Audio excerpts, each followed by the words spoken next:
Hello बच्चों। हमारा प्रश्न दिया हुआ है डीएनए में पूरक क्षार हैं एडेनिन तथा थाइमिन, ग्वानिन तथा साइटोसिन। यूरेसिल तथा एडेनिन, साइटोसिन तथा ग्वानिन, एडेनिन तथा ग्वानिन, थाइमिन तथा साइटोसिन, एडेनिन तथा थाइमिन, ग्वानिन तथा यूरेसिल। चलिए समझते हैं इस प्रश्न को। अगर इस प्रश्न की मुख्य अवधारणा की बात की जाए तो मुख्य अवधारणा में हमें ये जानना होगा कि डीएनए के पूरक क्षार कौन कौन से हैं। डीएनए के पूरक क्षार, तो डीएनए के चार पूरक क्षार होते हैं। ठीक है, कितने पूरक क्षार हैं? चार। पहला है एडेनिन, एडेनिन जिसको ए से डिनोट किया जाता है। दूसरा होता है हमारा थाइमीन, थाइमीन जिसको टी से डिनोट किया जाता है। फिर होता है ग्वानिन जिसको जी से डिनोट किया जाता है। और चौथा होता है साइटोसिन। ठीक है, साइटोसिन जिसको सी से डिनोट किया जाता है। अब हम लोग डीएनए की संरचना देखें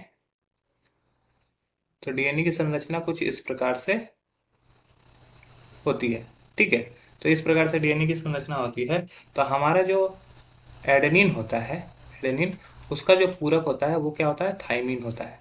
और दूसरा हमारा जो ग्वानिन होता है उसका पूरक हमारा साइटोसिन होता है। तो ए जो मैच करता है वो हमारा थाइमिन से मैच करेगा, और जी जी जो मैच करेगा वो हमारा सी से मैच करेगा।